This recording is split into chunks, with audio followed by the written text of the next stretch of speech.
Hello everyone, this is Minu Dhankad and again welcome to my YouTube channel #CommerceWise। तो class 12th accountancy chapter 4 कर रहे थे admission of A partner. Question number 62 करेंगे इस video में। पिछले जितने क्वेश्चन थे 61 तक मैंने अपनी प्रीवियस वीडियोस में करा चुकी हूँ मैं, और आपको अगर कोई डाउट है तो आप प्लेलिस्ट जाके चेक करें। अब करेंगे क्वेश्चन नंबर 62। और अगर बेटा आप मेरे चैनल पे नए हैं तो प्लीज़ मेरे चैनल को सब्सक्राइब कीजिए। गिवन इन्फॉर्मेशन देखते हैं क्वेश्चन क्या कह रहा है। XY are partners, they admit Z as a partner and new profit sharing ratio is agreed 3:2:1। XY partner है और यहाँ पर सीधा दे दिया इनका न्यू PSR 3:2:1। इसका मतलब यहाँ पर कुछ नहीं दे रखा, तो ये कैसे हैं, इक्वल प्रॉफिट शेयर करते होंगे। आगे इनका प्रॉफिट शेयरिंग रेशियो यहाँ से सेक्रीफाइसिंग रेशियो निकालेंगे। जेड ब्रिंग्स कैपिटल कितना 1,50,000, 40,000 क्या लेके आया है, प्रीमियम और गुडविल। तो जो 40,000 रुपीज़ है ये किस में डिस्ट्रीब्यूट करते हैं, ये अमाउंट डिस्ट्रीब्यूट करते हैं हम जो पार्टनर का सेक्रीफाइसिंग रेशियो होता है। बैलेंस शीट दे रखी, क्रेडिटर है, कैपिटल है, कैश है, डेबिटर्स है, स्टॉक है। यहाँ पर करंट अकाउंट भी दे रखा है, मशीनरी, बिल्डिंग और वर्कमैन कंपनसेशन रिजर्व। 70,000 का कंपनसेशन रिजर्व है और ये बैलेंस शीट में अपीयर होता है, तो हमें क्या करना होता है, ओल्ड पार्टनर्स में ओल्ड रेशियो में डिस्ट्रीब्यूट कर देते हैं। Asset and liability are revalued under. अब देखो एसेट और लायबिलिटी क्या हो रही है, यहाँ पर रिवैल्यूड हो रही है। तो सबसे पहले क्या कह रहा है, provision for doubtful debts is found in excess by 4,000। यहाँ पर देखो, यहाँ पर इन्होंने प्रोविजन बना रखा था 14,000 का, ये कह रहा है 4,000 से ज़्यादा मिला, तो इसका मतलब ये घट जाएगा, 10,000 रह जाएगा।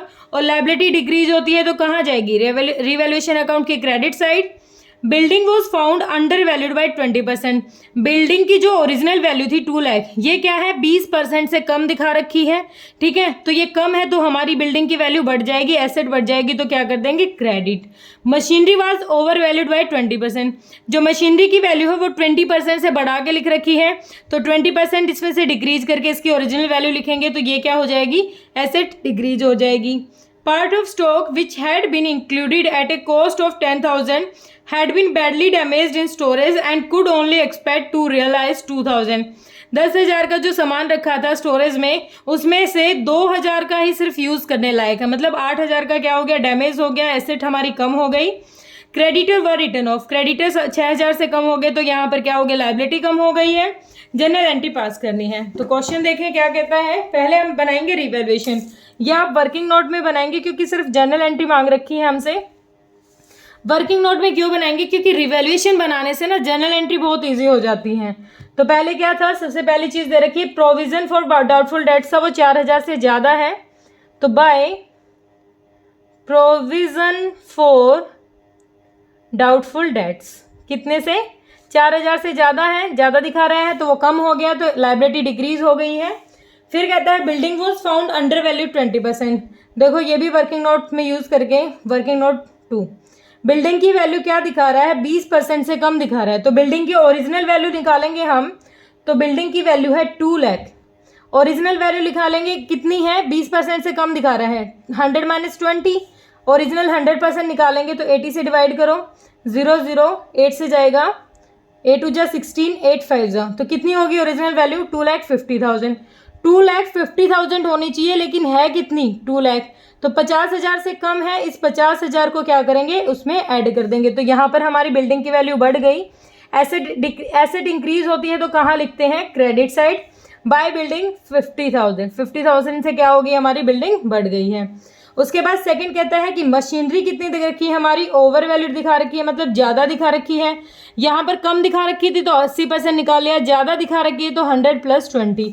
ओरिजिनल वैल्यू निकालेंगे 1,20,000, 100 / 120, 1 पे गया तो कितना आ गया, 1 लाख।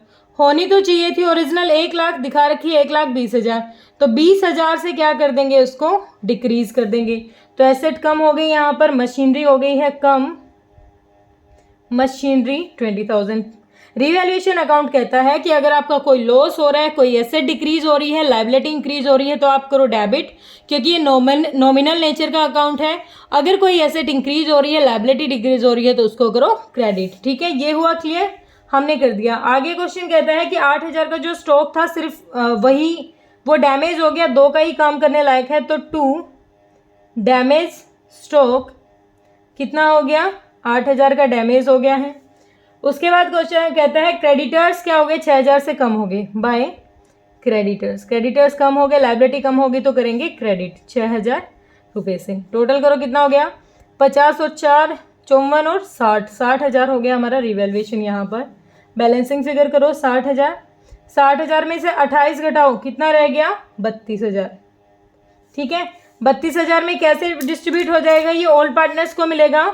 तो to profit transferred to partners capital account, partners capital account. कौन कौन से पार्टनर है हमारे, एक्स और वाई, और इनका कोई रेशियो नहीं दे रखा तो हम समझेंगे इक्वली इनमें डिस्ट्रीब्यूट हुआ होगा। तो 16 दूनी 32, तो 16,000 यहाँ और 16,000 यहाँ, दोनों को मिल जाएगा। क्लियर है। अब करेंगे जनरल एंट्री, या तो आप सिंगल सिंगल करो या कंबाइन करो, तो इसी पेज पे कवर करेंगे, ज़्यादा आगे नहीं जाएंगे। पहली जनरल एंट्री देखो हमारी क्या हो जाएगी, मशीनरी और स्टॉक दोनों की वजह से रिवैल्यूएशन क्या हुआ, क्रेडिट हुआ है। इकट्ठी भी लिख सकते हो, अलग अलग लिखनी चाहो तो अलग अलग लिख लेते हैं। पहले क्या हुआ, रिवैल्यूएशन डेबिट हुआ है, किसकी वजह से, रिवैल्यूएशन इकट्ठी करके दिखा रही हूँ, आप अलग अलग करोगे। रिवैल्यूएशन अकाउंट डेबिट कितने से, 20 और 8 28, 28,000 से डेबिट हुआ है, किस किस की वजह से, टू मशीनरी। आप अलग करोगे बेटा, मैं इकट्ठी करके दिखा रही हूँ क्योंकि मैंने यहाँ वर्किंग नोट में बनाया है। 20,000, और अगर आप भी बनाओगे तो आप इकट्ठी कर सकते हो, टू स्टॉक कितना हो जाएगा, 8,000। और क्वेश्चन ने सिर्फ जनरल एंट्री मांगी है, लेकिन फिर भी अगर आप वर्किंग नोट में ये शो करा रहे हो तो आप ऐसे कंबाइन एंट्री कर सकते हो। तो बीइंग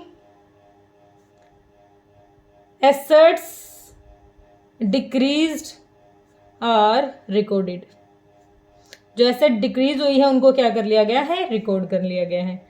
सेकंड क्या है, प्रॉफिट ट्रांसफर किया है, revaluation account, revaluation account debit, कितना अमाउंट है, 32,000 प्रॉफिट था, ट्रांसफर किया किस किस में, टू एक्स कैपिटल अकाउंट,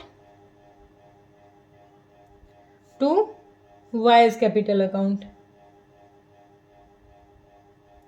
कितना बेटा, 16,000 और 16,000, क्या आ जाएगा, being revaluation profit transferred to old partners in old ratio.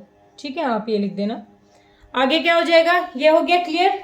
इसके बाद ध्यान दो, हम पहले ये करते हैं, पहले रिवैल्यूएशन को एक साइड करते हैं, फिर नए पार्टनर की बात करेंगे। अभी इनकी तीनों की वजह से क्या हुआ है, क्रेडिट हुआ है, तो इकट्ठी कंबाइन कर रही हूं मैं। Provision for doubtful dates account debit, कितना, 4,000।